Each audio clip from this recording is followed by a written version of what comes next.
What's up, y'all? Welcome to another episode of the Corelink Solution right here on Holy Culture Radio Series XM Channel 154. And man, I got a treat today. I got some brothers with me who are bringing some heat to the block on a Friday. Let me tell you this. On any given Friday, there are at least 30 releases, y'all. I don't know if y'all know this. There are at least 30 releases. I know y'all two know, but I don't know if the audience knows. And we have a hard time sifting through all those releases. But this one was a no-brainer for us for a couple different reasons. We'll talk about that in a second. But first, let me introduce these brothers. Shepherd is a Cuban, Costa Rican-American artist whose styles cannot fit into one category alone. If you don't know, if you've never heard the song Game Time, just go play a game, literally. And it's probably in that soundtrack, okay? And stream that bad boy. And then Social Club Misfits have been a staple in the Christian hip-hop community for a second. These brothers have released countless EPs and albums, and their namesake goes in front of them. So we've got Shepherd in the house along with Fern from Social Club. What's good, brothers? What up, my G? Good morning. I say good morning from Marty too, man. We love y'all. We appreciate y'all having us, making the time for us. Oh, no doubt, man. So glad to have y'all here. Let me start here, man, because I always believe that stories are helpful for people. And sometimes a lot of the public personas, such as yourself, you know, most of the stories out there, but sometimes there's always a nugget we can squeeze out. What's one thing you can share with this audience, man, that each of you, that even those closest to you don't know about you? Let's start with you, Shepherd. What's one thing your boys would say, man, I never knew that about Shepherd? I love fishing. Probably one of my favorite pastimes. Trig, if you ever want to go on a fishing trip, I'm down, man. Like, is that right? Man, fishing is like one of the most relaxing things for me. It's like literally one of my favorite pastimes. You know what's wild about that for me is that I've never seen you unenergetic. Like when I see you, bro, you always on 10.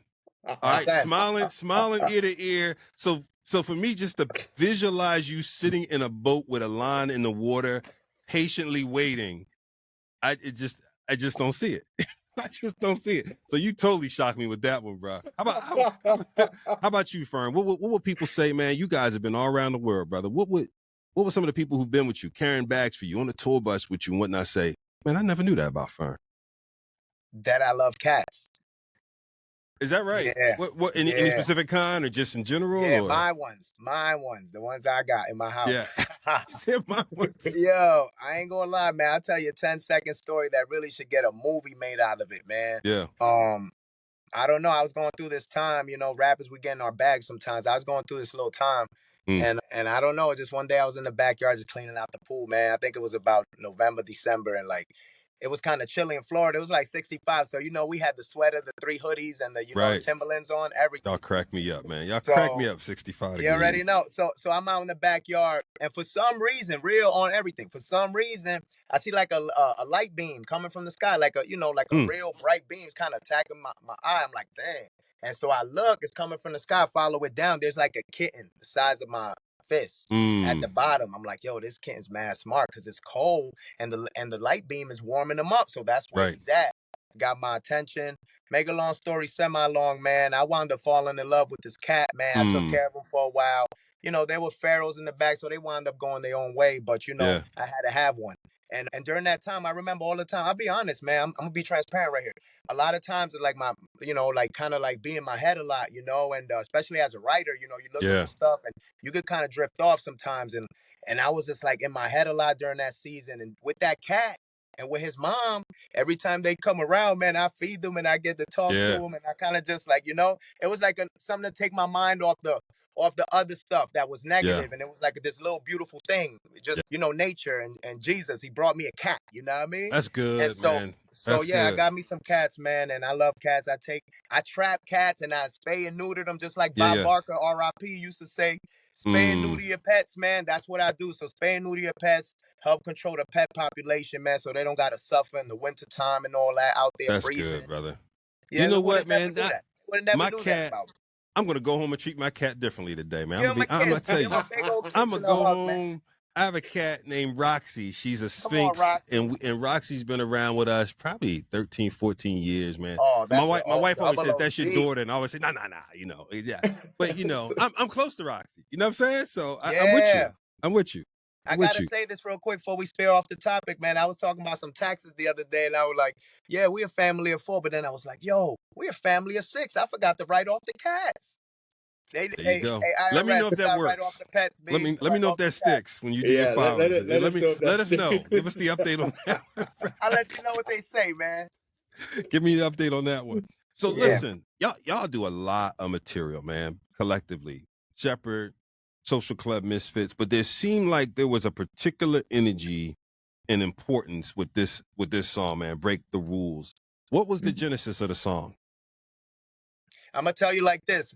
I know Shepherd. Look, I know of Shepherd. I should start it like this. It was like 2014 or something, maybe 2012. Who knows? At JR's barbershop, right?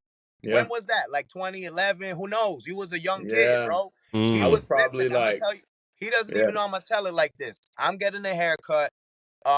We already doing our social club thing. People from local already know because we already been going around local and stuff like that. But like he told me, he was just letting me know, hey Fern, you know what I'm saying? Like I'm doing my rapping thing, just introducing himself to me. And like one thing I was telling somebody yesterday is that a lot of times in your city, you could be like, oh, okay, you could just take somebody and just like give them all your resources, or you could just give them that head nod and know that they're about to do it anyway. Give them that head nod, give them that, confidence and be like, all right, man, do your thing type deal. And that's how I feel it was. We never really did anything. We went about our ways, separate ways, but we always just was cordial. And we always kind of like that head nod. Look, okay.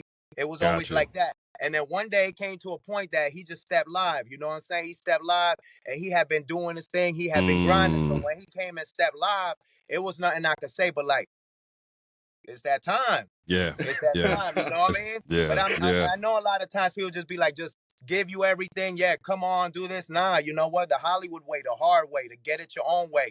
And I'm just proud. I'm proud that even though I gave him a head nod and I was doing my own thing, he took that and he ran with it, man. He did his own thing. He paved his own lane. Look at him. I'm on the interview with him. I'm on his interview with him. You know what I'm saying? So that's saying a lot. And I just wanted to paint it that way. I wanted to paint it that way because nobody knows that we're from Hollywood, from the same city, from the same barbershops and all that stuff. So it comes off like that. It starts real organic, we knew of each other and we just kind of cordially respected what everybody was doing. We didn't really get too much into our paths until later on. And he was more seasoned and he was already doing his thing. That's really good. Shepherd, give me a reaction, bro. Trey. I mean, from a trendsetter like Fern, man, what does that mean to you, bro? Man, that means the world, bro. You know what I'm saying? Like Fern, man. It's a big H out here, man. That's real. Broward County all day. Yeah. I appreciate you, Fern. Like, I'm honored by that. Trig, that means the world, man. Like, I think, Fern's right. I met him when I was like 14. Yeah. So I was at a barbershop. I had just started releasing the mixtape. And I remember my boys were like, yo, that's Fern. We're going to tell them about you. We're going to tell them about you. And I was just kind of like, it's going to happen when it happens. You know what I'm saying? Like, I'm a real following the pace of grace. You know, things align, things fall into the right place. And that was the first time I saw Fern. I was a huge fan of them because not only were they from the same city, they rep the 305, they're big Florida boys, him and Marty. Yeah. But like they were just themselves. You know what I'm saying? They could not be put in a box. They still can't be put in a box. Still you know can't be put in a box, bro. You can't. And then for me, it's like I always felt like that was me when I saw them. You know what I'm saying? So the second time I ever really actually got a chat with Fern and Marty, I was like 16. I think it was a church event at like US 1 or something like that. And they were performing. And like I saw them killing the stage.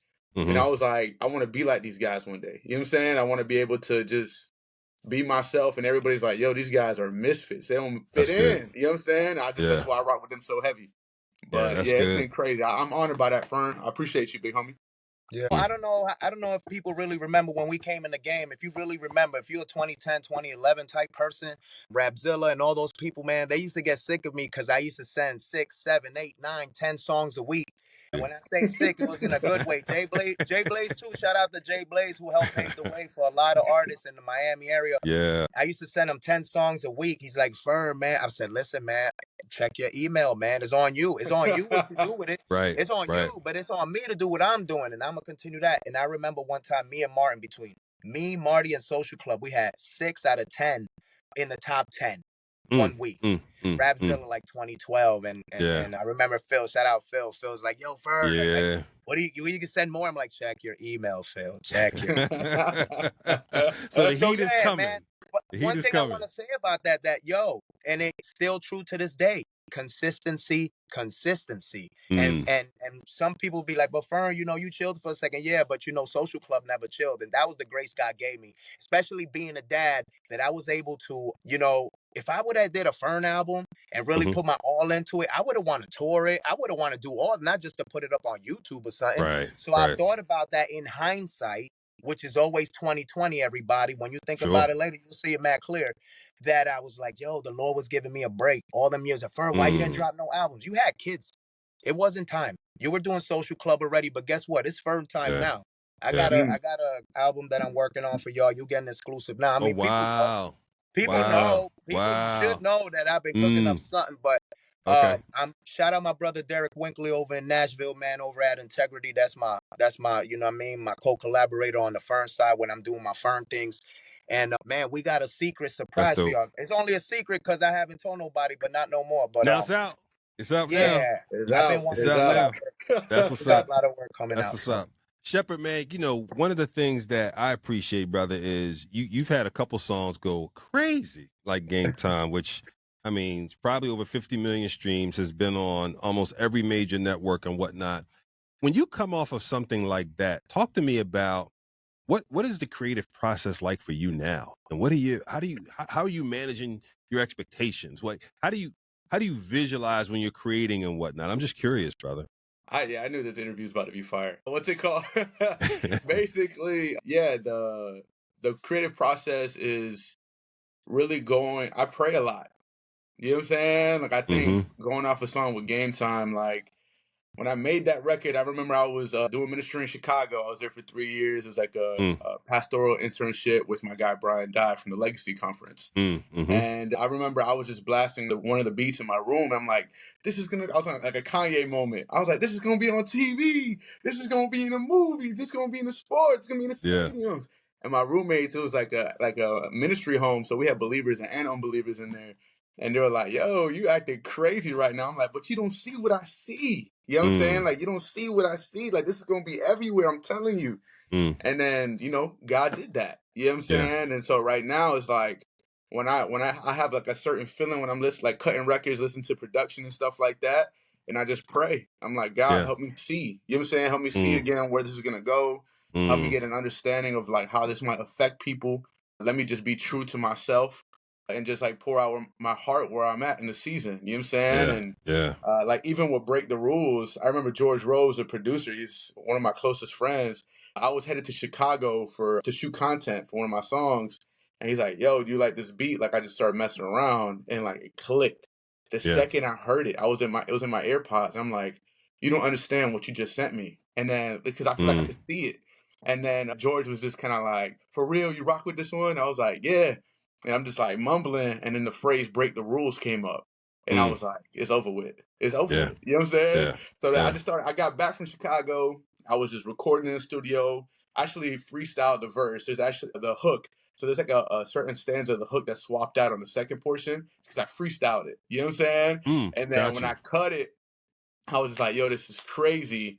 And I'm like, who do I hear on it? And then obviously knowing Fern and Marty for so long, I'm like, yo, I feel like this is the moment where I could actually get, and I also wanted a specific sound from them. I wanted to hear from them what got me hyped, like punch you in the face type music. You know what I'm saying? Like Cops. You know what I'm saying? Like Party People. I wanted something so epic, so big that it's like unavoidable. It's gonna be everywhere. You know what I'm saying? So that's a little bit of my creative process. You know what I'm saying? I try to really tap into who I am as a person. If it's like Latin music, I go fully in embracing, being from the 305, being Cuban, being Costa Rican, my upbringing. If it's like I want to build something that's hype for the gym because I'm a gym head, I want to make music that people would listen to in these different scenarios and find the motivation that they need. Right? So that's where I'm at with that.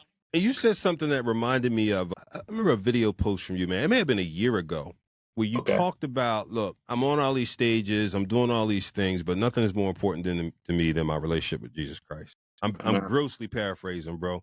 But just talk about that a little bit, both of you, right? In terms of you're out in the public, you have a major persona, you have a lot of things going on, but talk to me about what keeps you grounded, man, in your relationship with Christ. Yeah, I'll start. Man, I would say, man, like, as amazing as all this stuff is, and as enjoyable as it is, and the markers in your life are, like it pales in comparison to like intimacy with Jesus, man. You know what I'm saying? Like at the end of the day, like the deepest parts of every human being. There we go with the cat. Amen. Right? I see Fern. You know what I'm saying? He I pulled think up. like He pulled all up. day. dog, I mean, I know you said you can't picture me having quiet time. You know what I'm Right, saying? Because I'm right. always amped. But you Right. know, that quiet time and being like, okay, where are you leading me to? What's the play? Like just having rest for my soul and just reading the word and just being around solid brothers, man. Like I think that's one of the things that God has blessed me with since I was young. It's like just mentors and godly men that would like lead and pave the way. So me, a knucklehead, I'm 25 now, so I'm not as a knucklehead as before. But you know, they be giving me game and speaking life into me and kind of teaching me how things should be going, discipling me. You know what I'm saying? And I just lean on community and just, you know, make sure to prioritize my time with God. You know what I'm saying? Good. Like, and that's important. That's the most important thing in the world. That's strong too, man. And I'll just commend you, brother. At 25, you've got a lot of maturity, man. And even the words you just said, discipling me, that means you must submit to discipleship. You know what I mean? And that in and of itself is such a huge statement, particularly now. No disrespect. I don't like to do generational things and make big brushstrokes, but we do know that oftentimes when we look at younger generations, a lot of times it's hard to impart advice. It's hard to get people to lean into apprenticeship and things like that. Words we used to use back in the day. You know what I mean? Mentorship, sponsorship, apprenticeship. And so the fact that you're yielding to that, man, speaks volumes, brother. Speaks volumes. Fern, I started to see you say family keeps you grounded, man. That's number one grounded, man. You know what I'm saying? And this little guy right here, boy, he keeps me grounded. He just keeps me in reality, man. Life is so real. You know, I start to realize that, you know, like I said, I could praise God in a cardboard box, man. Like I was in prison. So a lot of this stuff that people need, like I'm very basic, man. I love God and I love my family. I'm an old school guy, man. And it keeps me grounded. Just when I get off that plane, when I got in the door and I saw my cat come up to me, I saw my kids sleep and I go in their rooms. I just see them real quick, see them sleep and still like when they're babies, you know, just make sure, Tammy, you good? Daddy's home. She goes, real quick, man. Tap in, check in with everybody, put on the alarm, protector's back. You know what I'm saying? The protector's back. I'm home. Daddy's home. But that's really what it's all about. When I go out there, man, I want to touch the people, man, because God touched me. God touched me. I want to touch the people. I know a little bit of what he gave me. You know, every time I go, I just try to sprinkle a little bit everywhere I go, you know, try to leave a little residue, no pun intended, from what I went through, but try to leave you know what I mean? Home. That's good, brother. When I come home, it's always Father Firm, right back to it. That's good. All I know, man. You sound like Paul, man. I can do it a lot. I can do it a little. You know what I'm saying? That's really it. That's it. That's really it. In the good times and the bad times, I'm a beater. I say this, man. Look, I'm gonna give you exclusive for real. For real, for real. The Doves just happened, right? Yeah. The Dove Awards, right? Yeah, I was there. Absolutely. Social Club was blessed to perform 50 years of hip hop with our brother Hovey, the Grits, Toby Mac. Listen, sound check the day before. Fern had his voice on 100. Everything was perfect. Oh man, doing my sound checks, boom, boom, boom. Then we do the Legacy concert at night with the Grits. Toby Mac killed it. 25 minutes set. I'm giving 180%. I'm seeing people I love. I'm going crazy. Right. Best time. Everything's good. Wake up the next day. I feel something right here. I'm like, okay, this ain't nothing crazy though. So I'll be fine. As it got closer to showtime and red carpet, I lost my whole voice. I lost my whole voice. It was like on everything. Wow. It was gone. Ooh, shoot. So I had grace, and God gave me grace enough to be able to perform it live with the sore throat and everything. I never went mute. I did it all the way. And if you see me perform, I never gave you a sign that I was doing it. All my peers, they know what's going on because everybody goes through this. And so appreciative of those small things, man, in the midst of it all. You know, one of the things that I think you said this, Shepherd, was that Christian rap is changing the music culture as a whole. In your mind, man, expand on that, brother. What do you mean by that? Because there's so much going on in music culture. And how would you describe what impacts Christian rap is having? Yeah, I feel like Christian rap is really just like stomping the door in. Like you don't have to look far. Like go on TikTok, go on Instagram, There's so many young believers that are so bold about their faith right now. Like, I'm so encouraged. There's so many fire artists right now going hyper viral. You know what I'm saying? Even in the mainstream markets, you think about like Hovey, you think about What Up RG, you think about obviously like Social Club. It's like we're able to jump into the industry, and I feel like God is just paving a way for us that's just like very abundant. You know what I'm saying? Like even within the sync space, like I know we got a couple syncs that are in the background right now. I can't say the names yet until they land, but for Break the Rules, and it's all secular, avenues. So for me, it's just kind of like God's just opening the doors because we make music that matters. We have music, we make music that has substance to it. We make music that's really gonna change people, whether we realize it or not, right? So whenever I get DMs from people in reference to the music or in reference to like a post that we make, and I realize the impact that it has on people's lives, like we don't take that lightly. Like Fern's talking about his time when he was away. You know what I'm saying? When he was locked up. And like that's such a powerful testimony. Part of my testimony is growing up in a fatherless home and my brother passing away. You know what I'm saying? Like so that even talking about that, like grief and loss and suffering and what does it look like to persevere? What does it look like to lean into suffering? You know what I'm saying? Like, absolutely. how do you exemplify that? Because we don't have a lot of examples of that. So like when you put that into hip hop, which is no longer like a number one genre right now, it's like competing with Latin and pop, and the pendulum is swinging. Hip hop is no longer having the same impact that it had, even though it's one of the biggest genres in the world. Like we realize this is the time for us to really just step in. That's good. And one thing I see, man, you go back to when me and Martin started. When me and Marty started, you could just post a picture on Instagram and you would go fire. Just post a picture, and that was it. And they would just go crazy. Now, I feel like with the new, transition into reels and into all that, like, yo, you're literally your own label, your own video, man. You could literally just pop off that little video you do. Not even the $5,000 one you shoot with your boys, like the content that you put the words on it real quick. You could just be in front of a subway or something and you caught the vibe to do your verse, but the yellow and neon lights look proper, that 4K at 30 frames per second, all of a sudden you're looking like, oh my God. And then you put the font in yellow, New Times Bold, Helvetica, and then you out of here. And all you did was put out something that the Lord gave you. But yeah, I feel like it's a really dope time for these young artists, a different way. The gatekeeper, even though there's still a gatekeeper trying to hold on the gate a little bit, he's trying to hold on a little bit. But for the most part, the gate's been blown open, man. If you got it, and you turn on your camera, you could be great. That's all it takes. Turn on your camera. If you think you're great, show the world that you're great. And that's it. And be consistent about it. And you'll see. Because if you notice, everybody could basically do this math.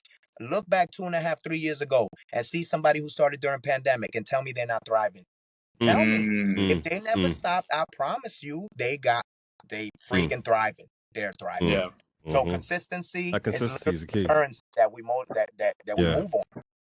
That's good. That's a gem right there. Let's close on that. That's Fern's gem. Shepherd, what's a gem you would drop for people, man? People who are aspiring to be, the funny thing I think is true in life with all of us is while we're looking towards the next thing, we often don't realize the people that are looking at us as their next milestone. Those people that are looking at you as, man, I want to get to where Shepherd is. What's your advice for them, bro? That's a great question. I think I'll keep it short. I think one, work hard. You know what I'm saying? Have genuine relationships. That's number 2. And number 3, of course, is always lean into what God's telling you to do. You know what I'm saying? I think that's the issue. Like we all trying to do a bunch of different things, but if it's not what God assigned you to do, if it's not deep purpose behind it, like you're missing the mark. You know what I'm saying? Like at the end of the day, when I get to heaven, you know what I'm saying? I want to have done everything and accepted everything that God had for me. I don't want to leave no crumbs on the table. I don't want to be like, God be like, man, I had this for you, but you decided to do that. No, absolutely. I'm getting all the crumbs. You know what I'm saying? And build genuine relationships. You know what I'm saying? And strive to be humble, man. You know what I'm saying? People don't rock with the arrogant. People, whenever you see someone complimenting you, always big up that person. You know what I'm saying? Let them know how worthy they are, how important they are in your life. And it just changes things. It's not all about you. You know what I'm saying? Like, that's the most important thing. That's so good. I'll leave it with that. And then God opens doors when your mind is like that. You know what I'm saying? So that's what I rock with. That's good. Hey, if people want to catch up with y'all, what's the best way for them to do it? Right now it's on Spotify, looking up Break the Rules. If it's on YouTube, it's Break the Rules. Dropping a comment or a like on the video, sharing it. Right now the record's going 20K first day, Fern. That's crazy. You know what I'm saying? Like, God is good. Oh, man, appreciate Holy Culture for that with us. Absolutely. No doubt. No doubt. All right, well, go ahead and introduce that. Everywhere, Social Club Misfits, you know that. So look for Social that. Club Misfits, everywhere. Absolutely. Everywhere. Hey, y'all, Shepherd, let's do it. We're going to jump into this crazy single, Break the Rules. Hey, Shepherd, Fern, thank y'all for hanging out with your boy for a few minutes. Keep it locked, y'all.